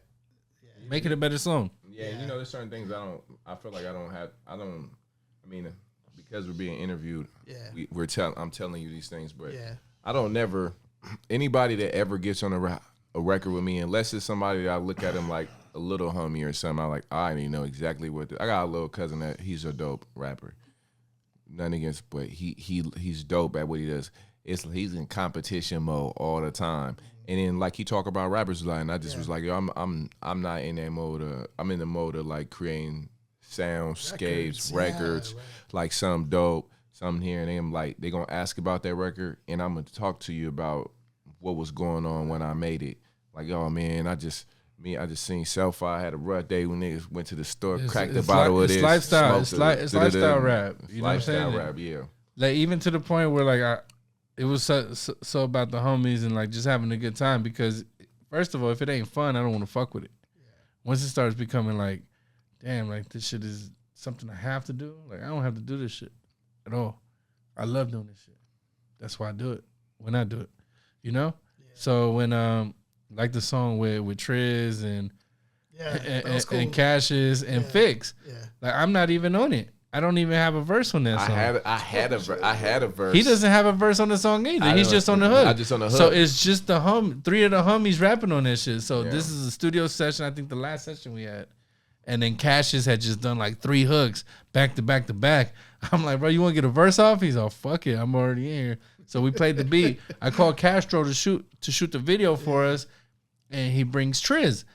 I'm like, fuck, Triz is in here. Shit, might as well. Get him on. I was like, you want to get on this shit? He's like, it's whatever. Boom. And then I had already invited the homie Fix specifically to get on that shit. So by the time these dudes got on it, I'm like, man, this shit sounds good. And I don't want to fucking overextend it or make it too long. to me, like as a fan, as a rap fan, as a maker of music, I'm like, this shit, I do want to get on it, but it sounds good already. It doesn't need anything else. You know what I'm saying? I'll put it on my album, and I'm not even on it. Because it's good, because I facilitated this. I made this shit happen. It sounds fucking good. It worked out how it's supposed to work out, obviously. Kind of like the producer. Yeah, the fucking the studio time was up, and that's why I didn't get on it. Yeah. And then I could have fucking booked another session and just put a fourth verse on That's it. crazy, because that was in my line of questioning. Who's trying to fucking hear a fourth verse? Like, we talked about it. I said I had a whole verse to it. Actually, the producer. But see, his voice is still on the record. My voice is not even on the record. The producer be like, and that's like my favorite song. Yeah, he sent me like, yo, you didn't get it. What's your verse? And I started thinking about it, and I was like, man, you know what? We not getting on this song, and we just gonna put it out, and this is exactly what it is. Yeah, you know, that's what it's about. Because it sounds good already. It sounds good. Everybody did their thing on it. And you know what I'm saying? It still adds to the whole collective of the records like together. When you hear it, you're not like, oh shit, like, you know, like. Yeah. I remember, I think Bishop Lamont did something like that back in the day. He had like Exhibit and like all kinds of West Coast and legends on that shit. Look at Bishop Lamont, another dude. He had all these fools on his song. And then, like, you're waiting for his verse. You think he's going to spit last. It's like, man, he didn't even spit a verse.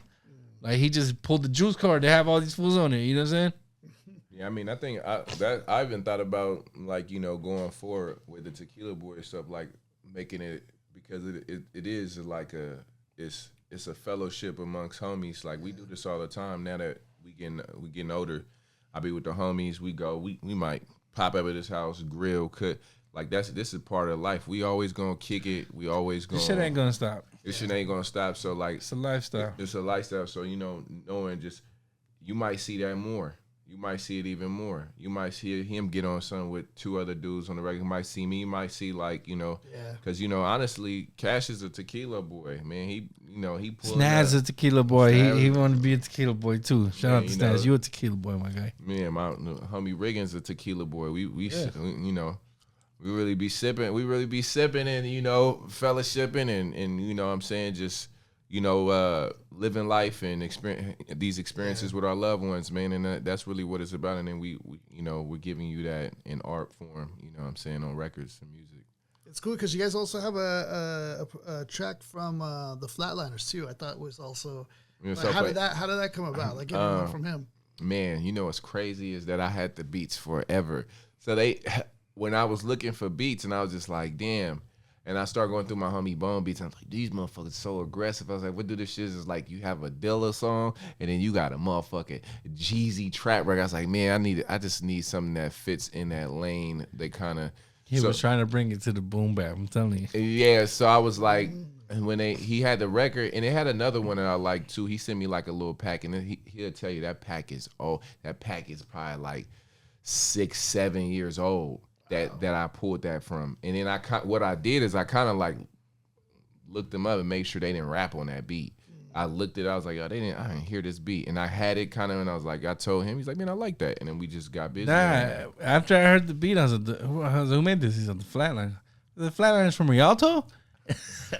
I was like, there's no way. There's no way that like, why they ain't send me a pack? But I mean, it was you know, other shit back behind that, but I fuck with the Flatliners. Shout out to both of them. It was at the release party. Yeah, Flatliners dope. Yeah, so we really tapped. Send me more. Yeah, send more. Yeah, everybody knows each other out here as far as creatively goes, and you know, it's a lot of, you know, the perspectives and our mindsets are so different now that, you know, it makes it easier to, you know, to work with other people and to do those things. So we're here now. It was a dope collab. It was a dope collab. That caught me off like surprise. It caught me off guard when he had a Flatliners beat. I was like, damn, I didn't even know. Dude, I didn't see that one coming, but it was dope when I was like, oh, the Flatliners, that's crazy. Shout out to them. Dying Breed is one of my favorite tracks as well. I love that track very much. I think that was a dope one. You know, the President of the Fly Talk. Love that, man. And the President of the Fly Talk. Yeah. Was that how did you guys choose that beat, and like what was the thought process making this record? Dying Breed, I liked the record of the beat a lot. the homie INF or Dwayne. TNF sample, right? Tiana sample. Yeah, Tiana sample. Yeah, he gave me the beats a while. He had, you know, my man was down for a little bit. Once he got out, he was like, man, I'm doing something different, because he was doing like beats that sounded different. He's like, man, I really want to just mess with these samples. So I think those are some of his first sample like beat top style of beats. Shout out to INF, man. I remember him from a long time ago. Yeah, he had a studio off of Hospitality in the trenches, boy. I remember going. I remember in the projects. Yeah, you know, but like but Hospitality, like over there by like the Red Lobster, and you know what I'm saying? Like, that part of the projects, bro. Yeah. He was in the yeah, right on the other side. The homies were selling bitches at the hotel. You know what I'm saying? But you had the Buffalo Wild Wings. He was on this side still. But I mean, they had the massage spot next door. That shit was crazy, bro. I pulled over there in the middle of the night one time. Somebody was like, man, can you give me a ride up the street? And I'm just staring at it. I just see it. I never like, yo, you good, Finesse? I'm like, damn. I'm like, boy, I said, anything could go on over here. San Bernardino. Yeah, San Bernardino. For the real San Bernardino. The real San Bernardino. But nah, he did that beat for me. And it was just, you know, it was easy. Because that one kind of like, it was, you know, sometimes certain beats are different than others. Sometimes the beat takes a while to speak to you. That one spoke to me instantly. I think this probably was really quick for him too. We initially didn't have no hook on it, and then, you know, light a cigarette. Is that Dying Breed? Those 10 sample? You know, I owe it to Lil Bruce. Yeah, I forgot. Yeah, we had man. Fucking shout out to Cassius. Yeah, he did. That's the homie. We're like, hey man, you want to go this way? Very artsy hooks. Hey, man, he's quick too. You go in there, he's like, all right, got it. It comes with some off the wall shit. Like, what the fuck? Who says that? But you know, I feel like I have a abstract mind. So once I like started understanding the lingo, I was like, oh, I like this. And I talked to him briefly when he did like the hook, and I was like, yo, what? I was like, oh, okay, I understand that lingo. You know, a lot of times like people will say certain things like, I told you to get little, and I might say that in a record. You won't even know what I'm saying. I'm headed to the tilt. Like, I didn't he's talking to himself. Only he knows what the fuck he's talking about. Yeah, so like, you know, a lot of that lingo is, you know, if you know, you know. West Coast got a lot of lingo. Yeah, I didn't even know tilt was a West Coast lingo. Like, I'm about to push to the tilt. Yeah, the house. To the house. I didn't hear that. The tilt is, you didn't know the tilt was the house? No, I didn't know. I'm about to hit the tilt. I'm about to hit. I didn't know that. Damn. Yeah. Yeah, that shit crazy. I mean, so, you know, it's a lot to go from. It's a lot of little lingos out there. You know, I know it's changing these days, but the tilt is an old one. Very old. There was one that you went on. I think that was the last track. Yeah. Do you see the finish line? Was that? Yeah. That was more like I don't know how you would describe that, but it was like a personal message. The music is a song from the heart. The last two is from the heart. You know what? That's what that L's production pulls out. That's what yeah. So, you know, the slow records, I be feeling like I can do them, but I'm not really a slow record type. That's where I shine, with the slow flow. He like this, and I'm a slow flow rapper, but I need like I need pace. Like a little bit of a pace. Okay. And so when it's slow record, he didn't think that I was gonna rap. I could rap. I could, you know, got really artsy, but yeah, like, I didn't know what he was gonna say. I was like, man, he can't see what he's got on this. Nah, but even the one before that, well, you know, the one about my wife and my son. Yeah. Like that's just something L's has that, like, it's the BMS thing. Like, this is just a sound that we created that when I hear his shit, I just rap different. Your brother produced both of those? He produced the last two records. So when I hear his shit, it's like he's got a certain style that just fits my flow. Yeah. Because we crafted it together like 20 years of making music together. You know what I'm saying? So whenever I hear that shit, I know nobody could do what I could do on the L's beat. Maybe except Edgar, you know? Yeah. But yeah, like those shits come from the heart. I remember Riggins was making fun of it. He said, man, this is from the heart. This from the heart. He better get out of here with that emo ass shit. What he say? He said, man, if I would have heard somebody else, I would change that shit. I was like, well, fuck, man. Well, you know, once you start listening, because you know them, so you start saying like, oh, this record. This one is different than the other one. Yeah. That was my disclaimer. Like, this one's just a... You know, all that other shit was something you need to get off. Yeah, also it was from the heart, but like this one's like for real, like you know, It's emotion. Yeah. It just displays more emotion. Light a sick. Okay. Ain't no I want to get into it business. with Dying Breed on that one, making that record. Produced by INF. You did Dying Breed, I did what? INF, yeah. You did that's the one we got the content for, the video in the studio. Oh. They get the side eye whenever they talk price talk. Because I've been on the grind since a skater on the sidewalk. And I had a taper, but I never had the side part. Yeah. Hell yeah. Never had the side part. Fuckers. Hey, that side part really bothered you. Nah, it didn't. It didn't bother me. I had long hair at the time. I probably would have had the side part. Probably would have. Yeah, I definitely would. I was just on a different wavelength, you know. Like if I was like where I'm at right now with it, fuck yeah, I would have had the side part. See, that's like when people start getting a Nas swirl, like the Nas. I never got that shit. I always thought it was fire, but I was like, I can't get that shit. That ain't you. That ain't me. I couldn't do it. I just was like, damn. Nah, but if you get it, it is you. It is me, yeah. But I just was like, that ain't me. But I know what you mean. That's how I felt with the side part. Like I had the tape, but I just never had the side part. Yeah. It's not that I hated on it. It's just it wasn't me. Yeah. I'm sure you got a lot of bitches back in the day. You guys were talking off camera about Paid in Full being one of the ones that you have like vivid memories of that day. Can you guys talk about that day? Paid in Full. That's the which one is that? The one with the Paid in Full drums.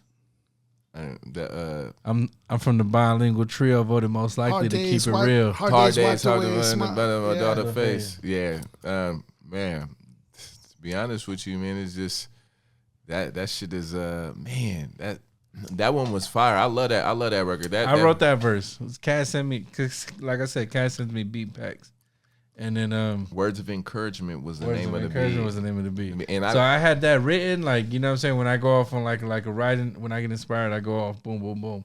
I write like 3 or 4 of them, and then I think I sent it to him because it was a lot of them that he had written, and he would just send me the open verse. I think this is one that I had written. I sent him the open verse. So when he went first, I was like, fuck, man, I was supposed to go first. Yeah. But he went first. I was like, bro, you can't go first on everything. Though I despise it, had to practice hellish patience. I'm trying to think in reverse. But yeah, like, man, it's more. I expose my wind to Templo. Yeah, close the gap when they sleep, while they sleep. I like that. That's my cheat code. Yeah, I like close that the gap. That's them grave hour. The you know, working them grave shifts, man. You know what I'm saying? Close 500 horse, I think he says. Yeah, so you know it's so crazy. That line is the song that never got released, but it's a Nip record, like 500 horses. I think it's called 500 horses. Nah, that was a Cousin Stiz. Nah, I mean, Cousin Stiz had a record too, but Nip dropped a record that ain't see the light of day, probably on YouTube somewhere. Started spazzing at a certain point. I think you started going into the Irie, something all the way to the punch of Steve Harvey. That was pretty dope. You know, the flows is tailored. Steve Harvey, you know, his suits is tailored. So you know what I'm saying? Like all my flows is tailored. We tailoring the flows really nicely, and you know, we talking about persevering. We talking about working through the rough shit, and you know, I perform best when the temp's low, shooting forward, all sparks flying. I ain't flinch, no, all that celebrating just to miss the field goal. Celebrate what I mean, you know, most people, you know, you celebrate and you miss the extra point. Yeah. You know, you get the, you know, you did all that work and then you get there and you celebrating too early. And I think I talked about this before. I used to play sports in my high school team. We ain't never, we probably lost once when I played high school sports. We always won. School was really good sports. And I remember just, you know, I started thinking like personally, what did I do to this? What did I contribute to this game? But it made me think like when I do wins, because I know there's a bigger battle I have to play, that if I don't want to get too excited off a small victory in a larger battle. Yeah. Like, you know what I'm saying? So like that's kind of who I am now. Like sometimes I got wins, I have small wins, and my new thing is like, you know, I find comfort in like getting wins every day, but I don't get overly excited just because I know that just that small victory ain't nothing. There's bigger wins to have. You know, see it for what it is, but like understand that like, oh, today you won today, you might lose the next 3 days. You know what I'm saying? You're not gonna win tomorrow. You win today. So that's kind of how I looked at it from there. I was like, man, and then, you know, talking about my daughter and stuff like that's another thing that makes me, you know, when you have children, you know what I'm saying, you're gonna wake up, look at your kid like, okay, get to it. Yeah. Like, reminder, like, damn, she hard. Like, And they also gonna make you realize, like, man, it's just simple. Like, life ain't that complicated. We make it complicated. You know what I'm saying? We want to have a lot of shit that we don't need to have. We want all the bells and whistles. You know what I'm saying? We want it all. And I mean, why not? You know what I'm saying? I grew up off of backpack rap shit. I want the chain too. I want the AMG. I want the nice shit too. There ain't nothing wrong with that. I tell people Dilla is a backpack rapper. I tell people go listen to Dilla rap. Yeah, listen to his rap. He's talking about nothing but lavish shit. Lavish shit. I say you ain't listening to rap, my guy. That was just the beats. Like you associate everything he talked about. Do you listen to music or do you skim through it? Because a lot of dudes I grew up listening to, they was talking about. Of course, we all want those things that glitter, but also you gotta know that those things that glitter are temporary. Those things don't last forever. Like, them things can be lost. Those things can be stolen. Like, you know what I'm saying? You got to find some type of, you know, something that sticks and lean into that and then all the other thing and do that extremely well, and all those other things will come with it. You know what I'm saying? And then, so you said bilingual trio. That was ill. The bilingual trio.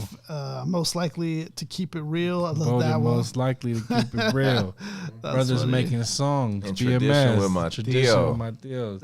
Yeah. Brothers making songs. BMS. And you know, this motherfucker send me music on a Friday, sitting in the living room with the family. You know, singing songs of tradition with my tio. You know what I'm saying? I come from a family of like musicians. So it's different. It could be a fucking random Friday. I got my uncle playing the accordion, my other uncle playing the guitar. If we're in Mexico, there's more instruments and more uncles involved. You know what I'm saying? Mm-hmm.